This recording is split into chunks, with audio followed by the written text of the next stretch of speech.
Soal berikutnya, negasi dari jika saya lulus ujian, maka saya kuliah.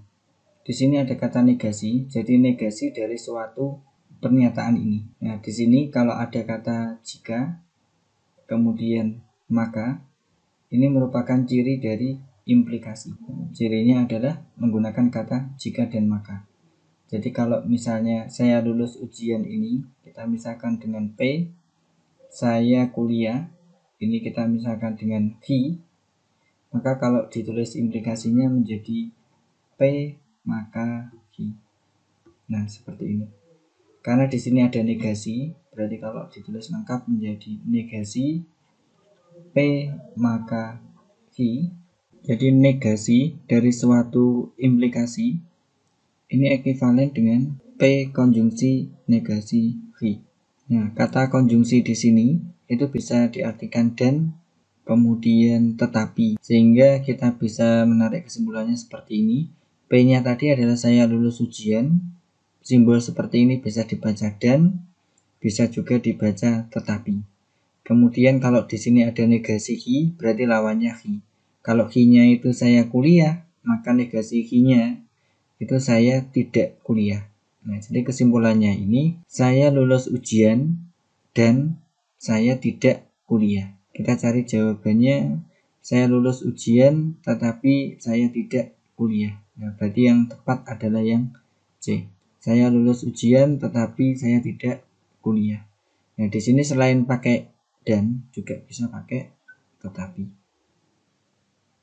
Soal berikutnya, seorang petugas pemantau memandang puncak menara dengan sudut elevasi 60 derajat.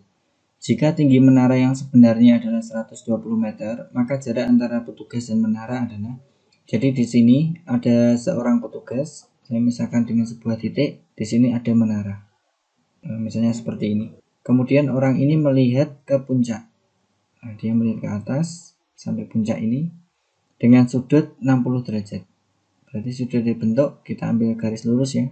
Nah, seperti ini, sudut elevasinya ini 60 derajat. Nah, kemudian tinggi menara sebenarnya adalah 120. Jadi tinggi menaranya ini adalah 120 meter. Jarak orang ke menara. Nah, berarti ini yang ditanyakan, X-nya. Nah, kemudian kalau mau menyelesaikan soal seperti ini, kita harus ingat beberapa rumus trigonometri. Yaitu ada sin alfa, itu rumusnya adalah depan per miring. Kemudian cos alfa rumusnya adalah samping per miring. Kemudian tan alfa rumusnya adalah depan per samping. Untuk menggunakan rumusnya dilihat dulu pada letak mana depan, miring atau samping. Kemudian ini kan orangnya tadi. Nah, ini adalah siku. Berarti kalau sisi di depan siku-siku, ini adalah sisi miring. Nah, kalau di sini alfa 60 derajat, maka di depan sudut ini itu dinamakan depan. Kemudian sisanya baru kita sebut samping. Nah, seperti ini. Jadi untuk menggunakan rumusnya, kita lihat dulu yang diketahui adalah depan, kemudian yang ditanyakan adalah sah. Berarti kita pilih yang ada de dan sanya. Nah, tidak lain kita gunakan rumus tan. Di sini ada de dan ada sah.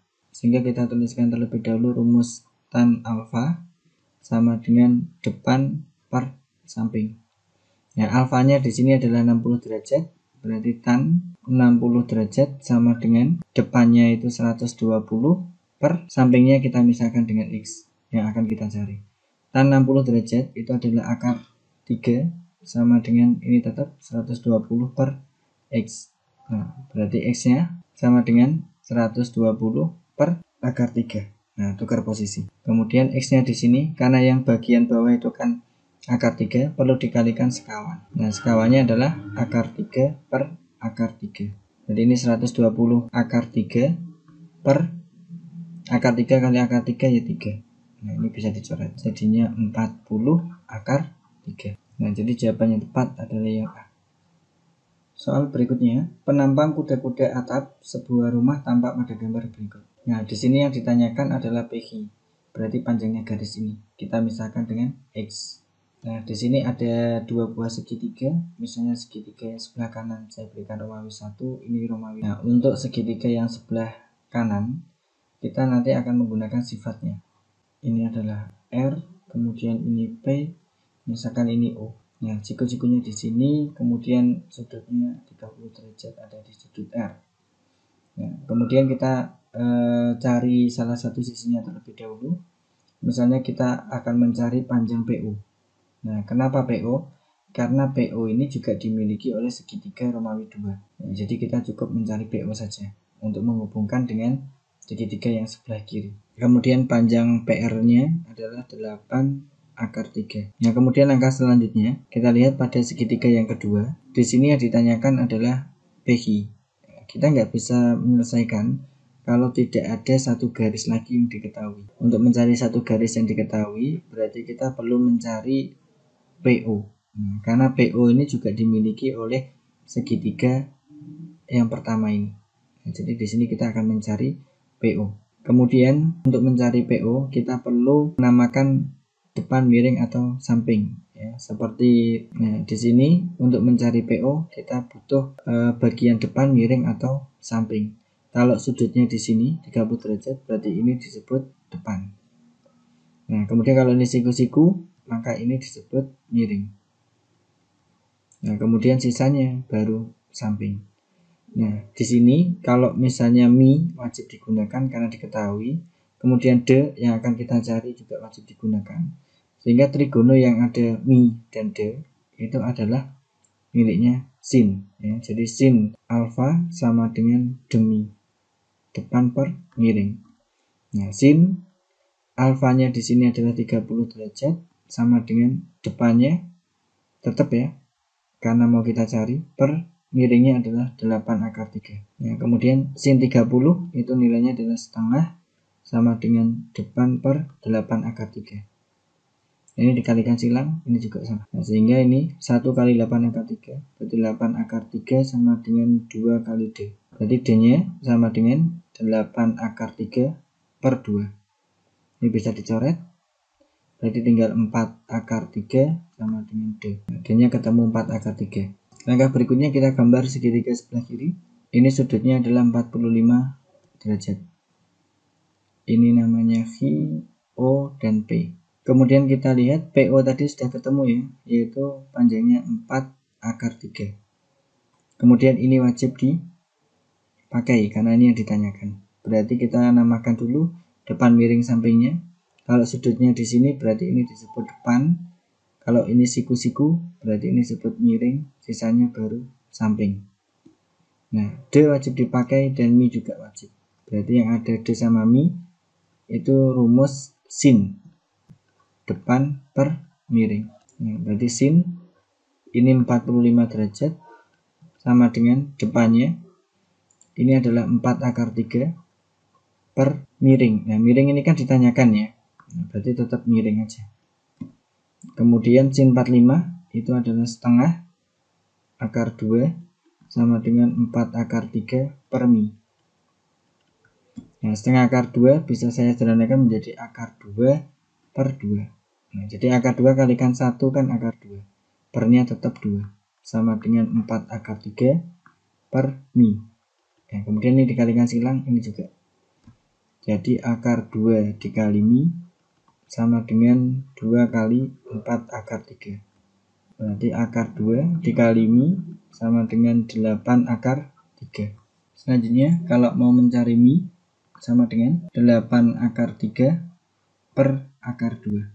Nah, ini dikalikan sekawan, itu akar 2 per akar 2. Kalikan, ini juga dikalikan.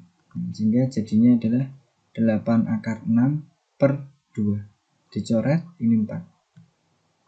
Sehingga jawabannya adalah 4 akar 6. Ya, berarti pilihan ganda yang tepat adalah yang D.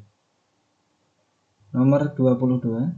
Koordinat kartesius dari titik A 6,300 derajat adalah, di sini disuruh mencari koordinat kartesius. Kalau koordinat kartesius berarti posisi koordinatnya yang depan adalah X, yang belakang itu kan Y.